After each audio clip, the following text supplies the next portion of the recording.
जय माँ काली मित्रों, आपका मेरे चैनल माँ काली महाकाल शक्ति उपासना में स्वागत है। मित्रों, अगर आप मेरे चैनल पर नए हैं तो मेरे चैनल को सब्सक्राइब कीजिए, लाइक कीजिए, शेयर कीजिए। साथ ही नोटिफिकेशन बेल को भी प्रेस कीजिए, जिससे मेरी आने वाली वीडियोस का नोटिफिकेशन आपको तुरंत मिल जाए। मित्रों, आज का जो विषय है वो विषय ये है कि हम सुखी जीवन जीने के लिए क्या करें। कौन कौन से ऐसे कर्म हैं जो हमें करने चाहिए जिससे हमारा जीवन सुखी हो, हमारे जीवन में कोई कष्ट ना हो, परेशानी ना हो। देखिए मित्रों, अगर आप अपने जीवन में सफलता चाहते हैं या अपने जीवन को सुखी बनाना चाहते हैं, चाहे वो आध्यात्मिक रूप से हो, भौतिक रूप से हो, तो दोनों ही परिस्थिति में आपको मेहनत अवश्य करनी पड़ती है, श्रम आपको अवश्य ही करना पड़ता है, क्योंकि बिना कर्म के किसी व्यक्ति को कोई भी फल प्राप्त नहीं होता है। तो ऐसी परिस्थिति में अगर आप सुखी रहना चाहते हैं तो कुछ ऐसी चीज़ें हैं जो आपको ज़रूर करनी चाहिए। कुछ ऐसे नियम हैं जिनका आपको पालन करना चाहिए। अगर आप करते हैं तो आपका जीवन सुखी रहेगा, आपके घर में परेशानियां नहीं रहेंगी, आपके कष्ट दूर होंगे, आपकी बीमारियां दूर होंगी, घर में बरकत होगी। तो उसी के लिए सबसे पहले तो आपको सूर्योदय यानी सूर्य निकलने से पहले उठना चाहिए। लेकिन आज का मनुष्य सूर्योदय के बाद उठता है, 9 बजे उठता है, 10 बजे उठता है। तो ऐसी परिस्थिति में जो लोग सूर्योदय के बाद उठते हैं उनके घर से लक्ष्मी रुष्ट होकर चली जाती है। लेकिन कुछ लोग कहते हैं कि नहीं जी, ऐसा कुछ नहीं होता है। लोग ऐसे हैं जो 10 बजे उठते हैं, 11 बजे उठते हैं, जब भी उनके पास धन है। उनके पास जो धन होता है वो उनके भाग्य का होता है। अगर आपके भाग्य में धन नहीं है तो उस धन को प्राप्त करने के लिए, अपने भाग्य में धन को लिखने के लिए आपको बहुत मेहनत करनी पड़ेगी। तो उसके लिए आपको नियमों का पालन करना पड़ेगा। तो इसलिए कभी भी एक तो अपनी तुलना कभी दूसरे व्यक्ति के साथ ना करें, क्योंकि ज़रूरी नहीं है जो दूसरे के भाग्य में लिखा है वही आपके भाग्य में भी लिखा हो। आप अपना जीवन देखें, अपनी परिस्थिति देखें, तो आपको उसी के अनुसार कार्य करना चाहिए। दूसरी बात, आपको अपने कुल देवता और कुल देवी की कृपा प्राप्त करनी चाहिए, और उनकी कृपा प्राप्त करने के लिए आपको सूर्योदय से पहले उठना चाहिए, क्योंकि जो लोग सूर्योदय से पहले उठते हैं उनके ऊपर अपने इष्ट देव की भी कृपा होती है, कुल देवी कुल देवता की भी कृपा होती है। तो सबसे पहले तो आप यही कार्य प्रारंभ करें। दूसरा, आप रोज़ स्नान करें।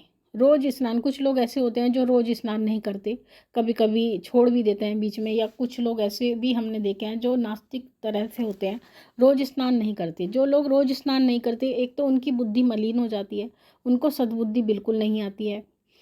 दूसरा, रोज़ स्नान करने के बाद आप अपने घर में एक देशी घी का दीपक अवश्य जलाएं, अपने इष्ट देव के नाम का जलाएं, और कुछ नहीं जानते तो कुल देवी या कुल देवता का नाम का जरूर जलाएं। तो देसी घी का दीपक जलाने से आपके घर में सकारात्मक ऊर्जा का प्रभाव बढ़ता है, सकारात्मक ऊर्जा का निवास होता है। अपने घर में तुलसी जरूर रखें। तुलसी रखने से घर में सकारात्मकता आती है। और शाम के समय तुलसी में अवश्य ही दीपक जलाएं। तुलसी में दीपक जलाने से आपके घर में लक्ष्मी का वास होता है। आपके घर में जो भी बीमारियां होती हैं वो दूर होती हैं, कलेश दूर होता है आपके घर का। आप अपने कुल देवी कुल देवता की पूजा करें, उनको मनाएं, क्योंकि कुल देवी कुल देवता का आशीर्वाद एक इस प्रकार से होता है जिसे कहते हैं मील का पत्थर। यानी अगर आप एक नींव खड़ी करना चाहते हैं तो उसमें सबसे पहले कोई भी इमारत बिना नींव के खड़ी नहीं होती। तो जो नींव होती है वो कुल देवी कुल देवता ही होते हैं हमारी। तो उनको पहले मजबूत करें, उनकी स्तुति करें, उनके नाम का जाप करें। जो भी आपके परिवार में रीति रिवाज चलते आ रहे हैं कुल देवी कुल देवता से संबंधित, उन सभी का अनुसरण करें। अतिथि सत्कार करें। आपके घर में कोई भी अतिथि आए उसका सत्कार करें, दुत्कारे नहीं, और कोई भी ऐसी वाणी ना बोले जिससे उसके मन से आपके लिए कोई हाय या बद्दुआ निकले। घर में आने वाले व्यक्ति का मान सम्मान करें। अपने दरवाजे से किसी भी व्यक्ति का मन दुखाकर ना भेजें। कुछ व्यक्तियों को आदत होती है कि कोई व्यक्ति घर में आता है वो उसको टोंट मारते हैं या उसका उपहास करते हैं, उसका अपमान करते हैं।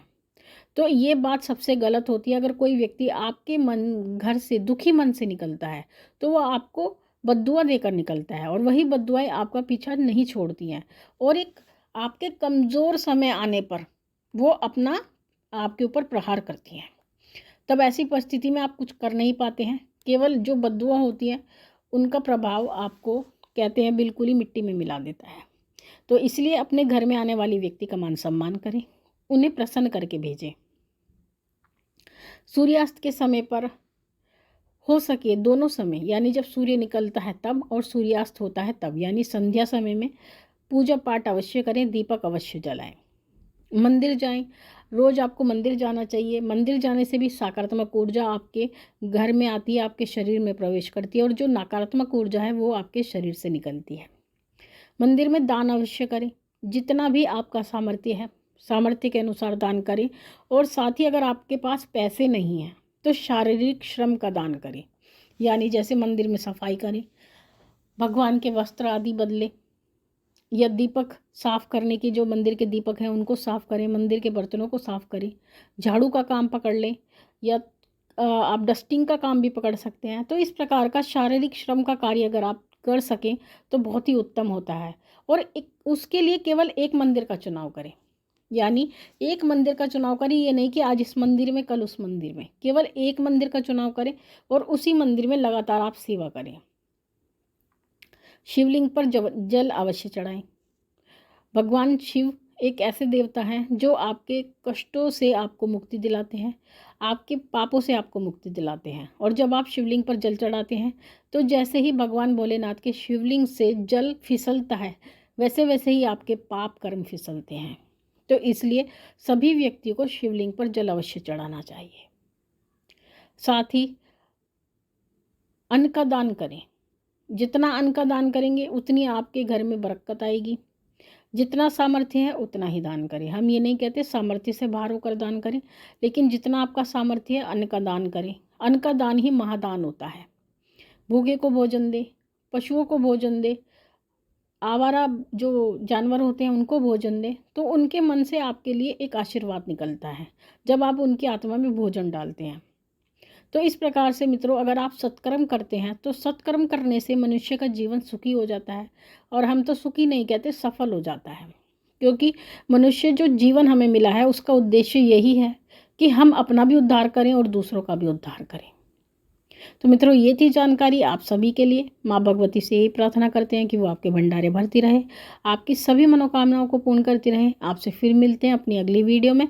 तब तक के लिए जय महाकाली, जय महाकाल।